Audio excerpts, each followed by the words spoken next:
في الخمسينات ست أمريكية اسمها ميسيس كيتش ادعت إن جالها رسائل من كائنات فضائية بتقول لها إن العالم هينتهي يوم 21 ديسمبر سنة 54 بفيضان، وإن المؤمنين بس هم اللي هينجوا. والغريب إن ناس كتير جدا صدقوها لدرجة إن سابوا بيوتهم وفلوسهم وممتلكاتهم عشان يستعدوا إنهم يركبوا المركبة الفضائية اللي هتنقذهم اليوم ده. وزي ما انتوا خدتوا بالكم اليوم ده جه وعدى وما حصلش أي حاجة. تفتكروا عملوا إيه؟ هقول لكم في آخر الفيديو. بسبب حكاية الطائفة دي قدر السايكولوجيست ليون فيستنجر إن هو يفهم ظاهرة ويفهمها لنا، وكمان يطلع لها اسم علمي واسمها cognitive dissonance أو التنافر المعرفي. تخيلوا ناس كانوا مقتنعين بحاجة زي نهاية العالم وفجأة يلاقوا إن هم كانوا غلطانين، هيحسوا بمشاعر غير مريحة قد إيه؟ اللخبطة دي اسمها تنافر معرفي، وممكن تحصل لأي حد فينا مخه مقتنع بحاجة وبعدين بيواجه تناقض، سواء عن طريق إن احنا يجيلنا معلومات جديدة تثبت إن احنا كنا غلطانين، أو إن أفعالنا تكون مش مطابقة لاقتناعنا. يعني إيه؟ تعالوا أوريكم 3 شخصيات عندهم تنافر معرفي. وائل بيشرب سجاير مع إنه عارف إنها مضرة جدا. فؤاد بيحب ولاده وعايز مصلحتهم وفي نفس الوقت بيقهر شخصيتهم بالضرب والزعيق. آلاء ناشطة بيئية واكتشفت النهارده إن الشركة اللي بتشتغل فيها بتساهم في ضرر البيئة جدا. ال3 دول عندهم تنافر معرفي أو cognitive dissonance، لأن في تناقض بين أفكارهم وأفعالهم. فإيه اللي بيحصل هنا؟ رد فعلنا الطبيعي ومن غير ما بنخطط له هو إن احنا نحل التناقض ده،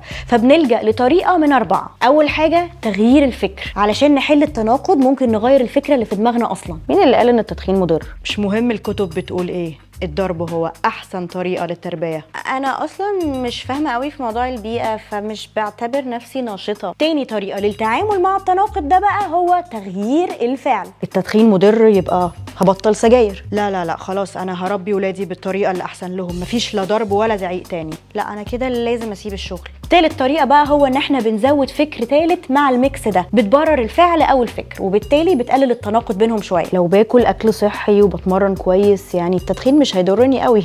انا مش بضرب ولادي وازعل لهم على الفاضي والمليان، بس في الأوقات اللي محتاجة علشان يحترموا أبوهم، ودي حاجة كويسة علشانهم. أصلا كل الشركات بتضر البيئة، بس الشركة اللي أنا فيها يعني الضرر بتاعها أقل حاجة. اللي بيحصل في الطريقة دي إن كتير قوي ناس بتعمل حاجة اسمها confirmation bias، أو إن هم يكونوا بيبحثوا عشان يثبتوا معلومة معينة، مش بيبحثوا عشان يلاقوا الحقيقة. ورابع طريقة بقى هي تصغير المشكلة. تمام أنا بدخن والتدخين مضر بالصحة وأنا مش مهتمة أساسا. ما كلنا اتربينا بالطريقة دي وطالعين زي الفل أهو.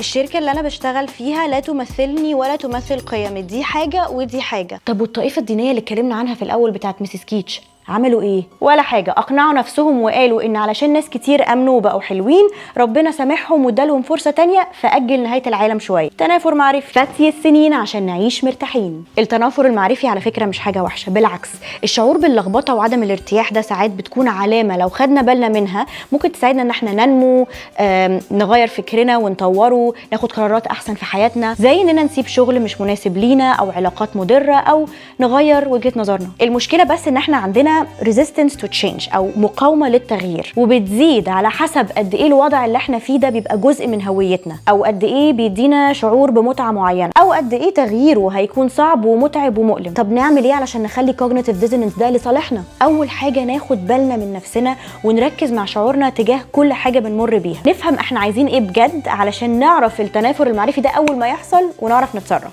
تاني حاجه نتحدى معلوماتنا ونتقبل ان احنا عادي ممكن نطلع غلطانين. وبصوا الحته دي نغير راينا. مأساة والله، في ناس بحس انهم عشان يغيروا رايهم يعني بيحسوا ان هم داسوا على كرامتهم. ليه بس كده؟ انا بغير رايي مرتين في السنه عادي. تالت حاجه بقى والعكس الصحيح، يعني برضو مش كل معلومه جديده تتقال لنا تبقى صح واحنا كنا غلط، لا مش كده برضو. ندرس ونتمعن ونقتنع وبعدين نقرر. رابع حاجه ان احنا نلاقي جوانا العزيمه والقوه ان احنا نغير الفعل او الفكر اللي مسبب التناقض ده لو احنا شايفين ان هو فعلا محتاج تغيير. مش لازم نمشي ورا ترند وخلاص او مجموعه من الناس وخلاص، ومش شرط ان انا غيرت رايي اكون منافقه، واكيد شخصيتي مش ضعيفه. اتمنى تكونوا استفدتوا من الفيديو ده. لو عجبكم قولوا لي رايكم في التعليقات واعملوا لايك وشير وسبسكرايب وتابعوني عشان تشوفوا فيديوهات تانية. باي.